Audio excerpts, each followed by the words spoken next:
can be a little bit more mobile just off of the TP. Let's see what Steel does. Peeking okay. Able to get the one. TPing into the back of sight, looking to help out the rest of the team. Nobody is out in the middle of the open for Disguise. 3 players in the back of sight, and it's working. Zip gets a big headshot on the Let's go, Clear! Clearing him Yes! getting 2 through the smoke. That's it. That's it, baby. Disguised. Deal with the Challengers. smoke push out with the He comes up, gets in the sight, and delays. I mean, that's clear. Ineffective sometimes, but he gets one. That's all you needed. That's all you wanted from Steel. Look at this guy. Just walks out the smoke. NA's best. Who's Clear there to just clean things up as soon as Steel gets that kill, and you can see the impact it has. Big impact frag by Steel. It is such a nice. Put him back in the kitchen. He's promoted to head chef. Now Oxygen. Now Oxygen. Uh-oh. They had room to work with. Now they don't. It's one mess up and they're out. No setup on B though. There's only one person here. They're going for a big mid play to try to shut this down. Oh, wait, that's looking. Everyone for this team is over towards the B side. Clear finds one and definitely found a lot more in terms of a contact. The call out is there that they're all B. But that's mid play worked and they're funneling into again. KJ's over rotating. The steal up, the stop. And he holds. Well, there's a reason why. They have the jet in the middle of spawn. Full control of the rotations here for Disguised. Yeah, don't worry, no one's in your spawn. He did a jump spot, didn't see anything, and Clear. Oh. Not fully aware that mid is clear. We'll have to come back for a second. Verno, he hears the drone, so he knows, okay, we have a lot of space. What you guys looking for? So much space on this map. We might be holding that angle. Are you sure you want to go there? And I think this will cause a shift for at least one of these Disguise players to make a rotate over. And it should be here soon, as soon as Clear makes his contact. Oh my god, Clear. Util comes up almost instantly. Oh, Clear, baby. Unbelievable from Clear. That's the aggression I love. There was no way that Pony expected that. Now Oxygen, scared to A main, redirecting back over towards Cat. 30 seconds left. And it might just be a double threat here. The Jet can easily peek with this. Zip is gonna have the first contact. Here we go. That's Clear. Right in, fault line in, and Clear's only able to get one out of it. Zip! Hands of Steel, holding on to Cat. Holding on from behind that aftershock, and now Scuba in a 1v1. Does he have any idea that there's a man back? Yes! Has no idea. Disguise Toast has made it to Challengers. Oh, you guys. The redemption arc of Steel has only so just begun. From team to team again, this guy Steel puts teams on the map. He leads another lineup to a major event, and now they compete in 2023. Congratulations to Disguise, and I mean, what an iconic way. Steel at the top of the table as well at the end of the map. Dude, Steel popped Disguise, up. Everyone popped 13 to 10 up. on map 2, 13 to 4 on map 1, and 2. We made it to VCT Challengers. Fashion between these last 2 days, they make it work, and they have themselves the second spot through the qualifiers. I don't have to fire anyone. Yeah, it's unbelievable that we ended up seeing such influence from Disguise throughout this entire series, right? The first map controlling tempo, the second map controlling tempo entirely. Oh, they played so well. The other team couldn't help but just replicating. Mainly because I don't have to fire anyone. I'm not cut off for conversations like that. It's unfortunate, but they still have that second chance over towards lowers. But can't help but to think that they played so good. Too dominant. Big shout out to Ocean, man. Ocean built this team from scratch. Which is still a qualifying game. And then they have the last chance qualifier, which happens right after this one in 1 week. So chances are running low for these teams, but Disguise Toast, your team has made it. I don't know why you sponsored the Valorant team, but I am grateful you sponsored this Valorant team because they have proven everyone wrong. Steel, again, the redemption arc is complete, pulls his team to the top. The X-Knights core roster has made it through, and they're just waiting for their boy Scuba. But for now, we have a winner's interview on the other side of this break. It's 2-0 for Disguise Toast's team, and we'll be back with the winner's interview in just a little bit.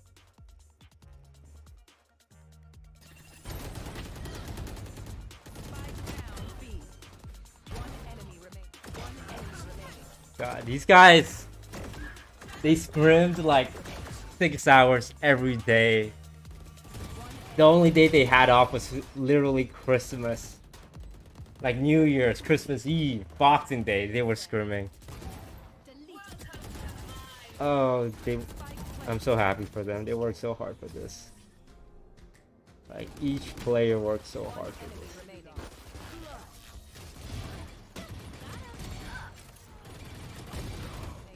I'm so glad Steel's getting another chance. Like, cause I'm not too familiar with the memes, but every time I go online, everyone's like clowning on Steel.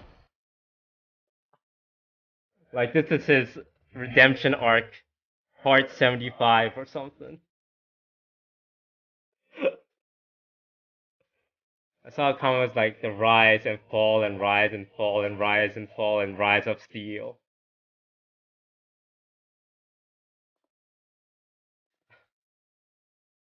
And like Exalt's so funny. Like I was typing chats like these games are making me so nervous I can't eat my lunch.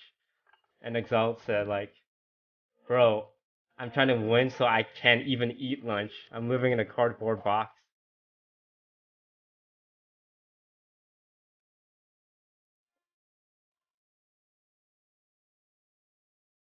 Oh god. And the thing is I don't have anything planned. Like I don't have jersey planned, I don't have logos planned. I did not expect it.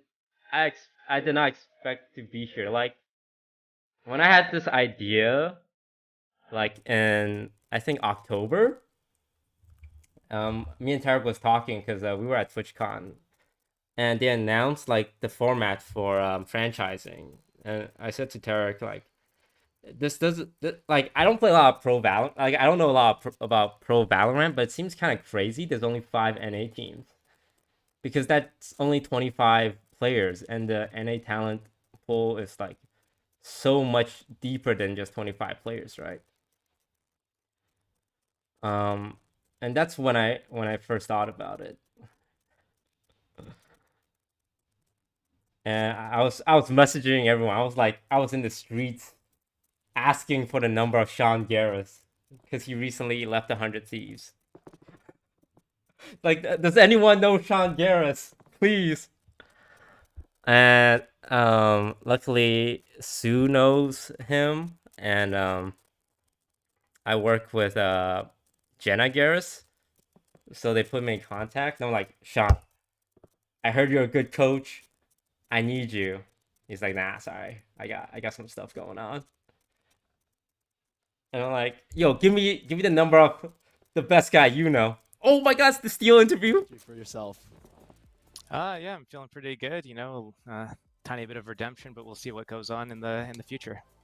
That's what we were saying, man. We're saying, so for yourself, this is a redemption arc in the sense that you've done it with 2 teams. You did it with 100 Thieves. You did it with T1. Now you've done it here with Disguised Toasts.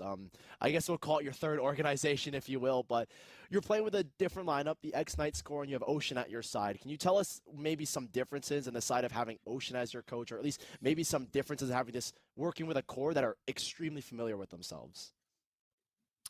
Yeah, I mean, when it comes to the core, it's like a lot of the stuff that we're doing is stuff that we're bringing together. It's not, even though you have a core sometimes when they might be familiar with chemistry or how people play or anything, you still have to create a new structure where everyone's able to come and learn something new, because the missing pieces of the puzzle, the 3rd, the 4th, the 5th players, the coach, the IGL, everything that changes there is a substantial change. So yeah, we just kind of took it day by day, played our practice games, and then slowly implemented stuff over like very long, tedious hours of VOD review. Like literally, like I'm not even joking when I say like we would stay after practice for like 3, maybe even 4 hours, and we still wouldn't even be done talking about the stuff. So like, yeah, we were doing like 10, 12-hour days sometimes.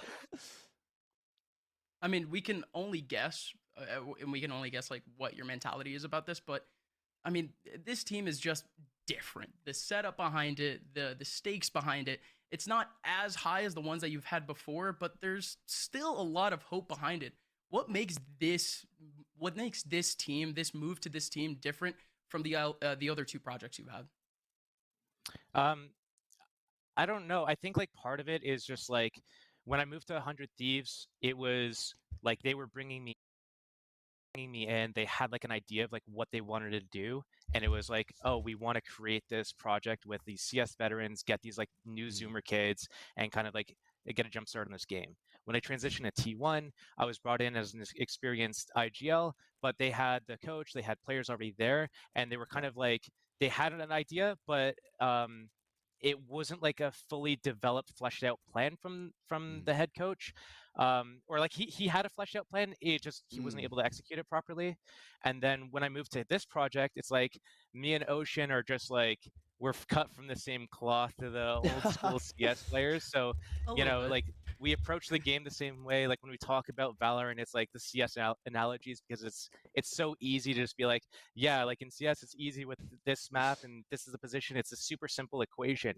And this game, even though there's a lot of util, like different agents, different abilities, and different things that you could do, different like combos, when you boil it down to its core, like you can make it very simple. And I think like CS is really simple at its root, and you can make a lot of analogies so people can understand like, oh, this map plays like that map from CS, or this you know, this style of like double peeking, or this style of just like, you know, everything, rotations, gamble stacking. You're up, like how are you going to close out a game? You're down, what are you going to do on eco, stuff like that.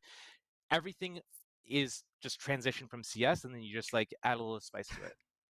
I love that. I love that kind of work. You and Ocean as well go way back, so obviously I expected some kind of connection there. Obviously you talk about how things kind of boil down and are really simple, and how you work 10 to 12 hours every single day. So now that you've made it, you're in Challengers for Split 1 and Split 2, and presumably Ascension playoffs, hopefully. What are we looking forward to you guys coming into the first split, where you have those 6 already invited teams? Is there anyone you're looking out for? What are you guys going to be doing to prepare yourselves to go up against those guys? Now that we've qualified, I think we're ready for like a 2-week vacation. We're actually going to take our foot right off the gas. Like honestly, job's done. Like why put in more effort? Like job's done. That's just stupid, you know? Like why work anymore? Like we're already signed. Who cares? Like it doesn't matter. Like I don't. Yeah, it's just like I don't know. We're gonna keep working hard and try to beat the teams that are in the tournament. Love that. I love that. I wanted some crazy steel brain. Like, yeah, we're gonna switch up our whole entire play style. But no, I love it. You're just gonna keep working hard, head down. But well, like when we made the team, like we obviously haven't had that long to prepare. We created the team, like I don't know, like 4 of us. Maybe like a month ago. Like we still weren't even like sure if like Clear was going to join until like around this time a month ago. Wow. And we got Exalt like a few weeks ago. So it's like we haven't had a lot of time to prepare and like explore different comps and stuff. So a lot of like the agent comps that we run on the maps are pretty like cookie cutter, like they're the meta type of stuff. We haven't really gone too far outside of the meta with stuff. So now we'll have time to maybe experiment with things and find out what our map pool's like. We have Split coming in and one other map's coming back, and then we're losing Bind and Breeze. Lotus is in, so you know, approaching those maps, finding out what our strengths are, finding out if we can change up their comps a little bit. All that stuff is going to be things that we have to figure out in the next couple of weeks, I guess. Got it. Yeah, I guess that applies to every team. I got the Steel big brain answer of the really dumb question. What are you going to do moving forward? But Steel, huge congratulations to qualifying the Challengers. We're excited to see you in the rest of 2023. Are there any shout outs, anyone you want to call out before we end things off, and anything you want to say? Yeah, thank you to Toast. I'm sorry for making you stressed out there, and I'm sure the rest of the gang is also feeling very thank you about that. And you know, this is just the beginning. You still got many more tournaments to stress over, so strap in for the ride. And then hell yeah. Yeah, I mean, thanks to all the fans. We'll be back stronger. Got it. Well, thank you so much, Steel. Congratulations. We're going to let you go and enjoy your win. But for us, that's going to close out our winners interview. And well, Gus, it's been an action-packed day of Valorant. We had, unfortunately, the nation going out to a crazy team breakthrough comeback. And then, of course, Disguised Toast is, you know, the famous Twitch streamer. His esports team made it through. That's cool. No, Disguised Toast himself has won a Valorant best of 3 to move on to Challengers. Yeah, he actually viewed 1v5 the entire. Oh my god. I don't know. I have no idea what now. I honestly did not expect it to make it this far. Luckily, I have some really great people helping out the team. Ocean, obviously, amazing coach, amazing talent scout.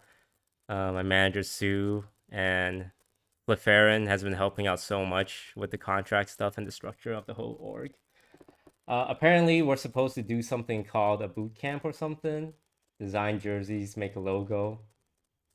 I don't know what that's all about. Like, my contribution to this entire team is to trust the people who know better than me. My biggest fear is becoming that owner that backseats like the coaches or the players.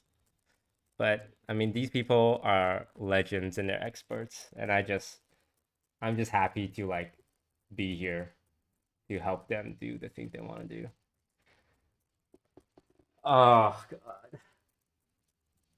Yeah, Chad, if you can support all the players on their Twitters, I'll probably tweet it out on the streams. I think after working so hard for the last 2 months, they deserve to like do a stream here and there. Not too much streams though. I don't want anyone becoming too famous.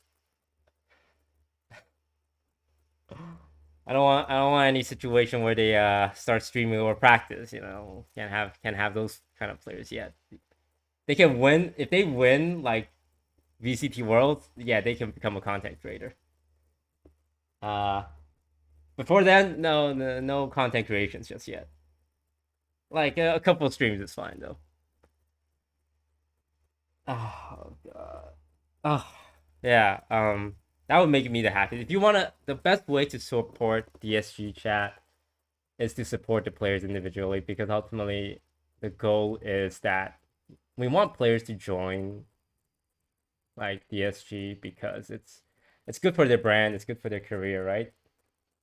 Um, it's not good for money. I'm going to say it out loud now. I am not paying as much as TSM or G2. All the players who are on this team, they're here because they want to be here.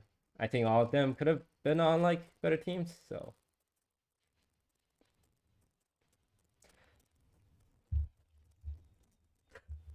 yeah, no, I'm just very happy. I'm just very happy for them.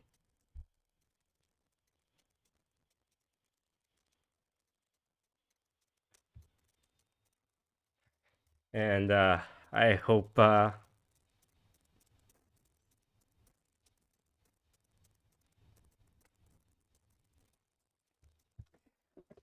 they are happy as well. All right. Yeah.